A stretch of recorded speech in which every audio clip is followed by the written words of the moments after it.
Namaste.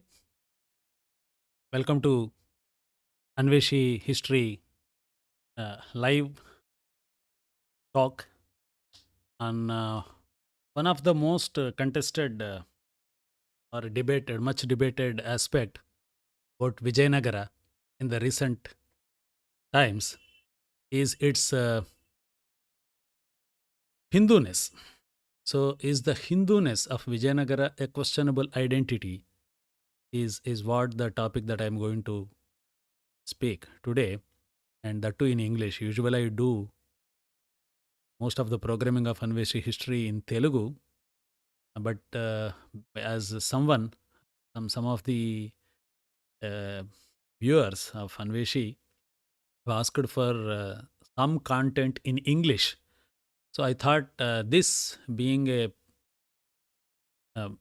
crucial topic, I thought of talking about this questionable Hindu identity of Vijayanagara in English, so that cutting across the linguistic differences, every viewer or listener of Anveshi history can get to the bottom of the topic. So, this question is of recent origin, I believe.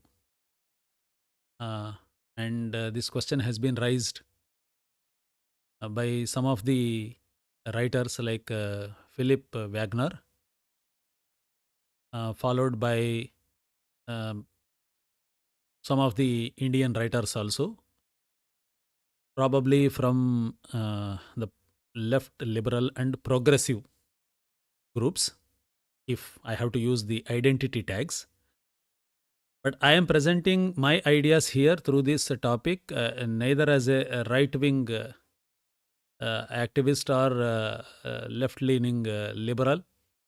I'm just presenting the topic as I have analyzed it. So it's from a neutral perspective. But the question, this Hinduness of Vijayanagara, needs to be understood from different angles. And some of the angles I'm going to touch upon today, and some more I will be presenting in the upcoming episodes. So, for today's discussion, I have chosen this some time ago, maybe an year ago or so. I have watched one episode on The Wire. The Wire is the uh, notable news outlet. They have got a YouTube channel also with the same name, The Wire. And in that, author Namit Aurora was anchoring, presenting a series on Indian history uh, titled Indians: A Brief History of a Civilization. So, in that, in episode 8, it talked about the Vijayanagara Empire. And in that episode also, Mr. Namit Aurora, following the arguments of Philip Wagner and others, he also raised this question and also challenged the popular narrative of Vijayanagara as a singular Hindu bulwark against Islam.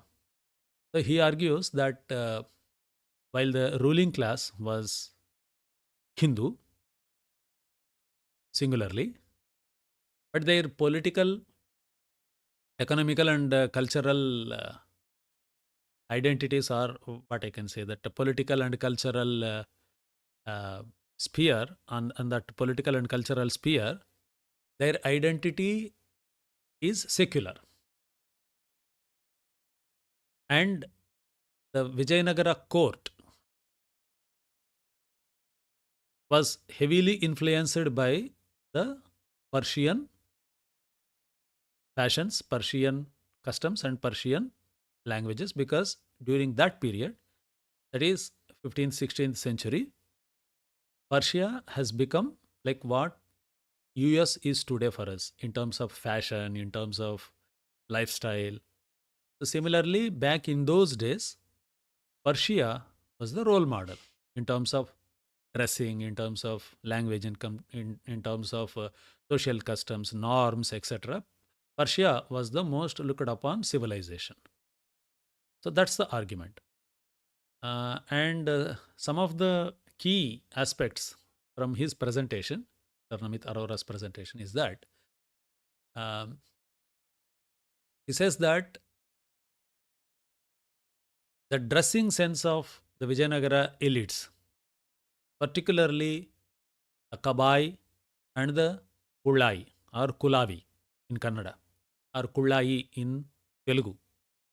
That is one elongated, long conical cap made with silk or velvet, is basically influenced.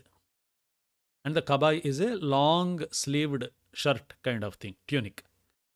So these two, kabai and kulai or kulavi, are nothing but Persian style garments. So this attire, which has become a sign of high culture among Vijayanagara nobles, that includes the emperor, and it has become a symbol of high status in the society. So Vijayanagara, the predecessors of Vijayanagara, the immediate predecessor was from Karnataka, Hoysalas. So we won't find this Kabai and Kulavi or Kullai in Hoysala.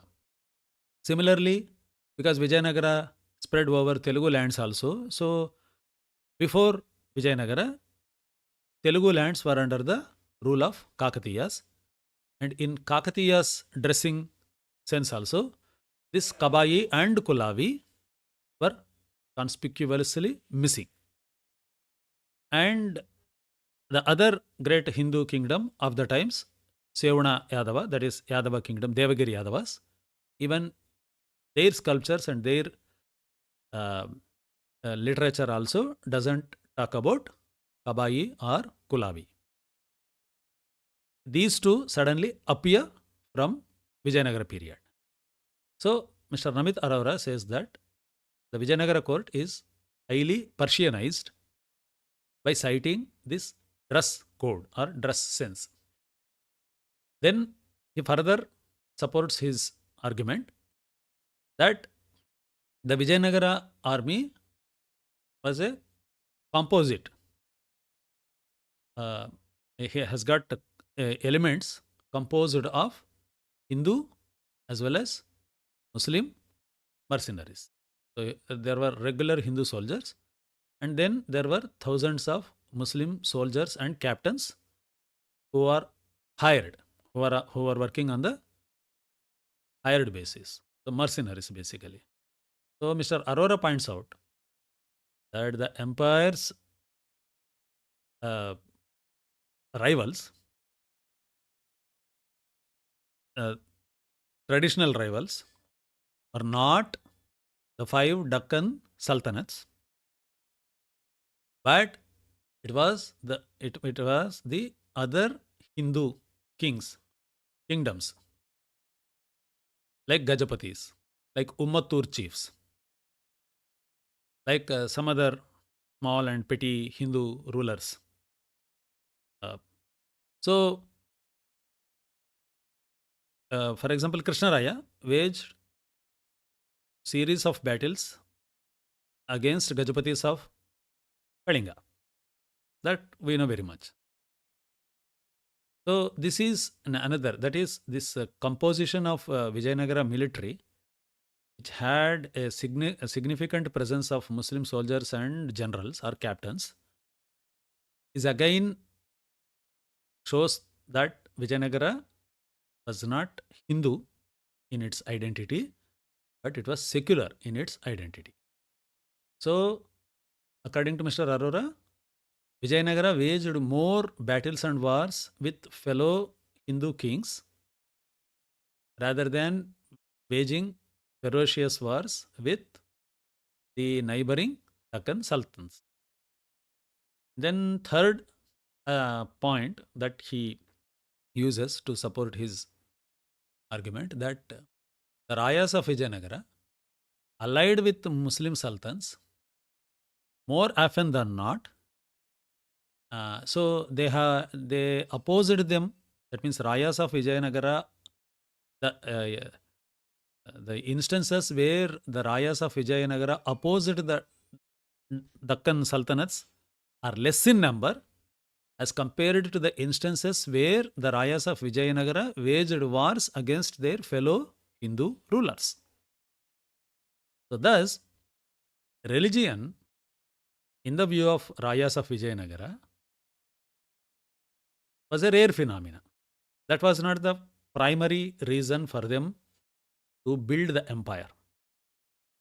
Religion, Hindu religion, is not the primary driving factor for the establishment of the Vijayanagara. Whereas religion is only for their personal beliefs. So their personal belief system is Hindu, but the real politicking of theirs is secular. And it is more of military and of economic interest. And then the final support that he finds for his argument is in the architecture. So the domes and the arched curves, curved arches, etc., that we see in Hampi and in other Vijayanagara period constructions all over South India are nothing but of Indo-Sarsanic or Indo-Arabic or Indo-Persian style of architecture. So these are the 4 points that Mr. Aurora takes up and projects them as their as his these 4 important points give the real picture of Vijayanagara, that Vijayanagara never identified itself as a Hindu bulwark against Muslim invasion of South India. So let me read out, maybe I might have erred in writing down the key statements, but so you can check the video. I will give the link of Mr. Aurora's video at the end of the talk, the chat box. So from my notes about the key statements made by Mr. Namit Aurora regarding the questionable nature of the empire's Hindu identity are like this. At one point, at the very beginning, he says that many Hindu nationalists today fondly imagine Vijayanagara as a proud Hindu kingdom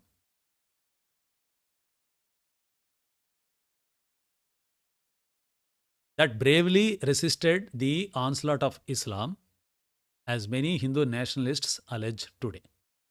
But was Vijayanagara a Hindu kingdom that bravely resisted the onslaught of Islam, as many Hindu nationalists allege today? So this statement comes at the very beginning of the talk by him. As we will see, history is messy and it often confounds sectarian readings of the past.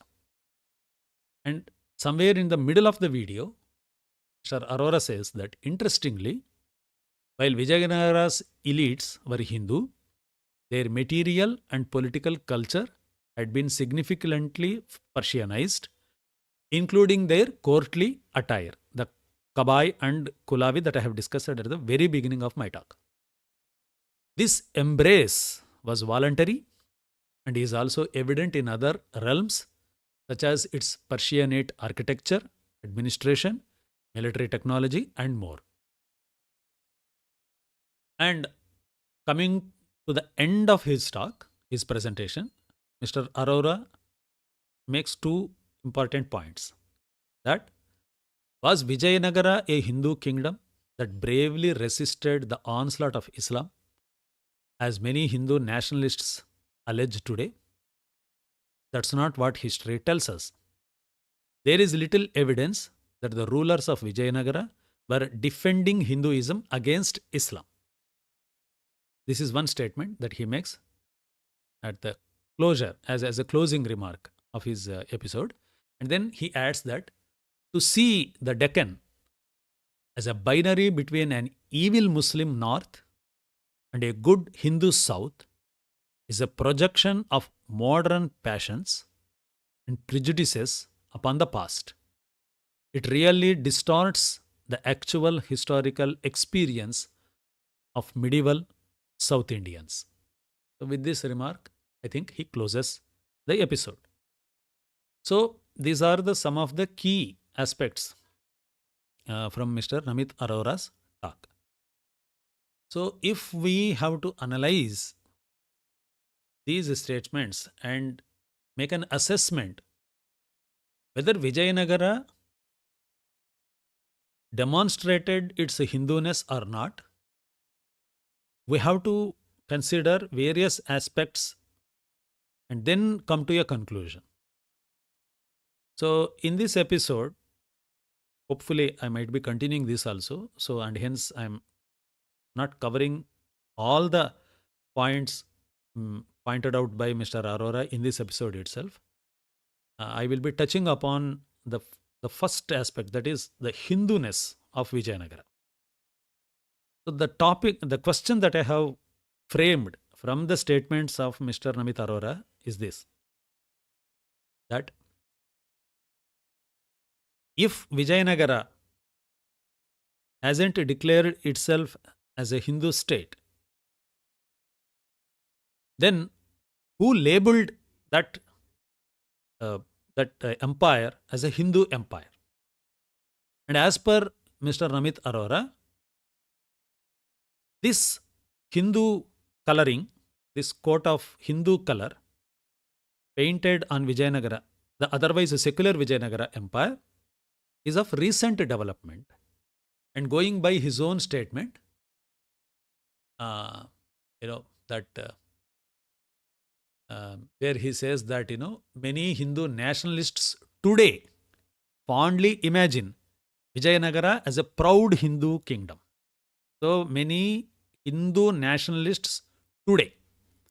So, if I have understood this statement correctly, then Mr. Namit Aurora is stating that this reimagining of Vijayanagara as a proud Hindu empire is of recent origin. So, I am taking up this point first. And then in the subsequent episodes, I will be providing my thoughts on each and every statement that I have read, that 4 or 5 statements taken from the video of Mr. Namit Aurora. So, first I will be focusing more on who labeled Vijayanagara Empire as Hindu Empire. So, that labeling matters first, because the entire narration of Mr. Namit Aurora is centered around this particular identity, that Vijayanagara is a Hindu empire built by, of, and for Hindus. So, he questions this very basic identity of this empire. So, I would like to begin with that topic. So, there is a general perception even among the general readers of Vijayanagara history. Mr. Namit Aurora, I do not have much information about him. I didn't search for his personal anecdotes. I only know him as some kind of author. So, I think he seems to be well read and very much invested in history. So, he actually, as I said at the very beginning, he echoed the theories put forwarded by the senior partners of him in this argument, that is Philip Wagner and others. So, Mr. Philip Wagner, in one of his articles or in one of his books, he says that the Hindu identity, that is, Sultan among Hindu kings or something like that. There is one there is one article by Mr. Philip Wagner. In that, Mr. Wagner says that it is Robert Sewell, the author of The Forgotten Empire, which got published in 1900, exactly in 1900, 1900, The Forgotten Empire. And in the printed version of Vijayanagara Empire, in the last, say, 120 years of history books getting printed, then Robert Sewell's Forgotten Empire is the first book. Exhaustive coverage of Vijayanagara Empire has been done by Mr. Robert Sewell. He comes from the Indian Civil Service of the British Empire. So he was basically an administrator, more of an administrator than being an historian, but he also took a lot of interest in history, and he came up with many other historical books also. But the seminal work of him is considered, this Forgotten Empire is the seminal work of Mr. Robert Sewell. So in that, he said that this Vijayanagara Empire is the bulwark of Mohammedan conquest of southern India. So Mr. Philip Wagner says that this trope that Vijayanagara is a Hindu empire has come from the times of Robert Sewell. Before that, implying that before that, no one described Vijayanagara Empire as a Hindu empire. So this is what Mr. Wagner says in his book.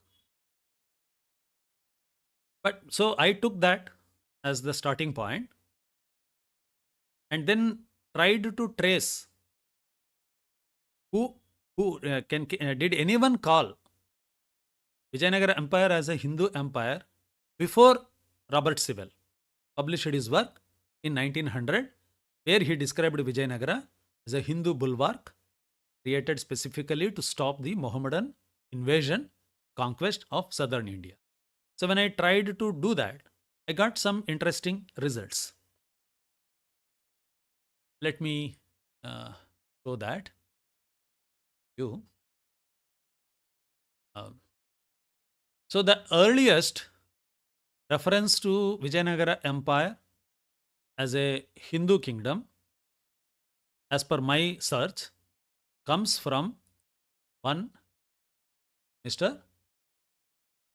Wills Marks. He is actually a military officer of East India Company. So he has got this rank, military rank, Colonel. So Colonel Mark Wilkes is the first person to call Vijayanagara as a Hindu government. So he wrote many books about Indian history, particularly South Indian history. And the first and foremost of his works is Historical Sketches of South India. And in volume 1, he says that this disaster, that is the whatever I have put within the parenthesis is mine, not from Mr. Wilkes, Colonel Wilkes. So this disaster, that is the fall of Hoysala and Kakatiyas, and also Sevana Yadavas we can include, led to the establishment of a more southern Hindu government, that is Vijayanagara, which was destined for upwards of 2 centuries more to oppose a farther barrier to the progress of the Mohammedan arms. So this farther barrier to the progress of the Mohammedan arms, again add into South India, has been paraphrased by Robert Sewell in his 1900 published book, The Forgotten Empire, as the Hindu bulwark. Bulwark means a protective structure, like a huge wall kind of thing, like fort, wall of a fort. That is the bulwark. So Robert Sewell maintained brevity of words, saying that Vijayanagara is a Hindu bulwark against Mohammedan conquest of South India. Whereas that is Colonel Wilsmark, he went into an elaborative description saying that establishment of a more southern Hindu government which was destined for upwards of 2 centuries more to oppose a farther barrier to the progress of the Mohammedan arms. The Hindu bulwark, farther barrier to the progress of Mohammedan arms sound similar. So in my view, it appears that Wilsmark is the first historian to call Vijayanagara Empire as a Hindu government. So, identifying Vijayanagara with Hinduness didn't begin with Robert Sewell in 1900, but it goes back almost 90 years, 90 years back into the time. And in 1810, Wilsmark made this statement. So, the Hindu identity of Vijayanagara during the British time, or the British rule of India at least, the identification of Vijayanagara as a Hindu state began as early as 1810. That's almost 90 years before Robert Sewell called this empire as a Hindu bulwark against Mohammedan conquest. So this is one aspect that came to my notice. But before him, before Colonel Wilsmark, did anyone call Vijayanagara as a Hindu state?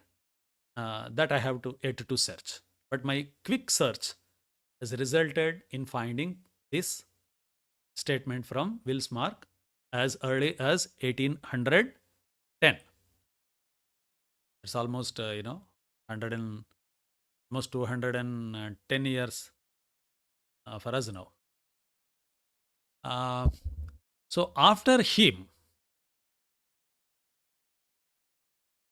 in 1893, again 7 years before Robert Sewell, William Wilson Hunter, and another East India Company officer or British Empire's officer, maybe British Empire, that is Crown's officer, William Wilson Hunter, called Vijayanagara as the Hindu kingdom.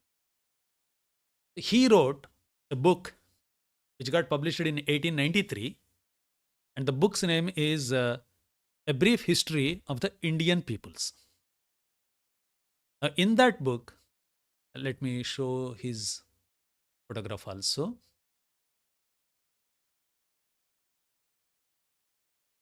Yeah, he is William Wilson Hunter, and in his A Brief History of the Indian Peoples, he says that the Hindu Rajas of Vijayanagara waged wars and made peace on equal terms with the Mohammedan Sultans of the Deccan. So again, William Wilson Hunter identifies Vijayanagara as a Hindu empire, Hindu kingdom. Again, this is in 1893, 7 years before Robert Sewell.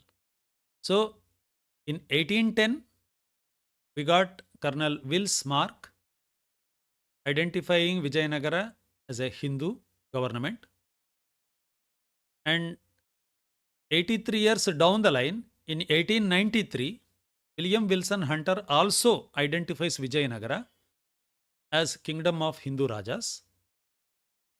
And in 1900, Robert Sewell only echoes the same identification, the Hindu identity of Vijayanagara, in his book.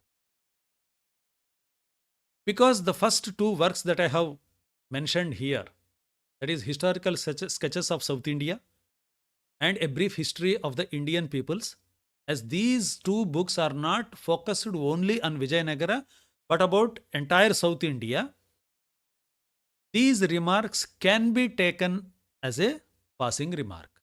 remarks. But they are not passing remarks. Why? Because Will's mark, we have to understand the role of the character. I mean, in the sense, who is Will's mark? We need to understand the background of him. Then only we can understand and decide whether to keep or dismiss Mark Will's remarks. So Colonel Wilkes is a Madras Regiment Army officer under East India Company, and he is a man of letters. He learnt Persian language and well versed with Greek and Latin languages, and he held many important positions back in England, also in India. And Colonel Wilkes served with General James Stewart, who led the attack on Srirangapattanam, which resulted in the death of Tipu Sultan in 1799. So this Wilkes, Colonel Wilkes, is not only man of letters, but also a shrewd, a seasoned military officer also. And then in 1803, he got appointed as the resident of British Empire in the court of Mysore Wadayars. So people with basic understanding of the rule of British in India can easily understand what kind of position is a resident representative of the crown in Hindu kingdoms in India. And he also worked along with Colonel Mackenzie, whose Mackenzie kaifiyats have become the very basis to build the Indian history, particularly South Indian history. So Colonel Wilkes also worked with Mackenzie. So on one hand, he worked with General Stewart, who defeated and finally killed Tipu Sultan. He also worked with Colonel Mackenzie in surveying South India, particularly Mysore, Kingdom of Mysore. So with all these experiences behind him and having travelled length and breadth of South India and being man of letters, he wrote this book, Historical Sketches of South India. And this is an attempt to trace the history of Mysore. And Mysore Wadayar's history becomes incomplete without mentioning Vijayanagara Empire. Because Wadayars continued Vijayanagara customs and traditions, and they are still continuing even today.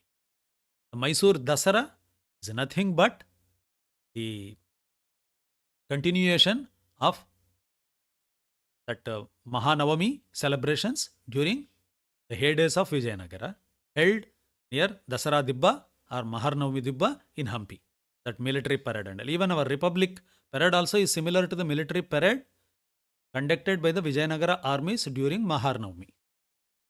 And most interesting thing about Colonel Wilkes is that people from Bangalore can easily identify that he is the uncle of Mark Cubban, who acted as commissioner of Mysore and then became the foundation for creating Cubban Park in Bangalore.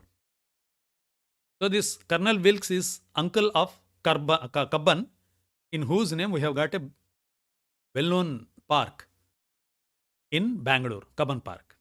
So this is the background of Mark Wilkes. And he called Vijayanagara as a Hindu government in the south. And now coming to the personal sketch of William Wilson Hunter, whom I have referred in the second instance. He is of Scottish origin, and he is the maybe founding member. He is the member of Indian Civil Service, which is now known as IAS, Indian Administrative Service. Previously, during British times, it was known as Indian Civil Service, ICS. And he is one of the members of that committee or organization or the setup that established and ran this Indian Civil Service. So William Wilson Hunter is also of a notable background, and he is also interested in history, and he was also a learned statistician, a data compiler back in those days, and he also acquired working knowledge in Samskrita. So such person, William Wilson Hunter, also referred to Vijayanagara in his brief history of the Indian people, South Indian people, that Vijayanagara rulers are Hindu Rajas. And now coming, and again in his same book, let me show you that also. William Hunter says that in 1565, they, I have put who are they in the brackets, that the 5 Deccan Sultanates. So in 1565, they combined against that power, and aided by a rebellion within Vijayanagar itself, they overthrew it at Talikota in 1565. The Battle of Talikota marks the final downfall of Vijayanagar as a great Hindu kingdom. Vijayanagara as a great Hindu kingdom. So again, William Wilson Hunter was part and parcel of the Indian Civil Service, the erstwhile form of Indian Administrative Service, categorically called Vijayanagara the great Hindu kingdom. And then coming down further in the timeline,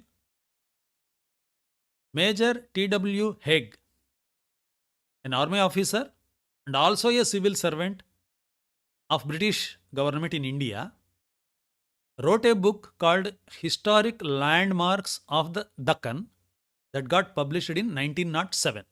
So this is after Robert Sewell's book that came in 1900. 7 years after that. So in 1907, Major T.W. Haig, in his book Historic Landmarks of the Deccan, he says that the history of the Bahmani dynasty, so named from the title assumed by its founder, is largely the history of fierce warfare with the Hindu Empire of Vijayanagar. Note the word, Hindu Empire of Vijayanagar, which arose on the ruins of the kingdoms of Varangal and Dhorasamudra, that is Hoysala, during the troubles of the later years of the reign of Muhammad bin Tughlaq. And he also writes that this Hindu power was overthrown at the Battle of Talikota. So this is coming from Sir Thomas Wolseley Haig. And who is he? If we have to familiarize about him, then Haig also is a military officer. So when he wrote this book, he was a major in British Army, and by the time of his retirement, he became Lieutenant Colonel. So he is also a man of reputation, and he acted as Inspector General of Police and etc. during British Empire, and then he became Assistant Secretary to the Government of India Foreign Department in 1907. So when this book got published in 1907, he was the Secretary to the Government of India, that is British Government of India, in Foreign Department. And he was also having lot of interest in history. So he wrote a book on India, particularly on Deccan, that is South India, by collating his experience in South Indian affairs. So even T.W. Haig also holds the same view as of his predecessors, that Vijayanagara, the Hindu kingdom. Also, in the introduction to his book, in the opening statements of his book, Haig describes Kakatiyas also as a Hindu kingdom of repute. So, according to Haig also, Vijayanagara was a great Hindu empire. So likewise, starting from Will's mark in 1810 up to T.W. Haig in 1907, which almost more than 100 years of time. And in that 100 years, all these people of repute coming from either East India Company or from the British government of India, all these men of letters and reputation holding high offices, they have all identified Vijayanagara as a Hindu empire or Hindu kingdom. Now comes the question. Why? Because Britishers are not our kith and kin. They were also as foreign as the Muslims, the then Muslims. Because Muslims just entered into Indian society, Hindu society in those years, particularly in the South India. So they entered into South India only during 13th century. So they were totally alien to this land. So were the Britishers also. So now comes the moot question as to why one should believe this identity of Hinduness of Vijayanagara, because this identity is coming from another foreign intruder into India, British. So does that mean that the British who just overthrew, or in 1810 they were almost captured entire India? The third Anglo-Maratha war resulted in the defeat of Marathas. So Maratha Empire was gone very recently at that time in 1810. And or at the verge, I think Maratha also was a waning power. It was not as great as the times of Bajirao I. So Britishers were almost getting upper hand among all colonial forces, Portuguese, French, etc., Dutch and all. So if Muslims are the foreign invaders of this land, so are the British. So should we believe the branding of Vijayanagara as Hindu by British? So this moot question remains. I will answer, or I will try to answer this question to the best of my ability in next episode. So till then, keep watching Anveshi and support Anveshi by sharing the links of our videos. And if you like this video also, this talk, and if it makes any sense to you, please share the link with with all the interested people who wants to know something about Vijayanagara. So with this, I will conclude today's live talk, and soon I will be coming back to you to speak further on the question that I have raised about the authenticity of British branding of Vijayanagara, the Hindu empire. Thank you. See you soon.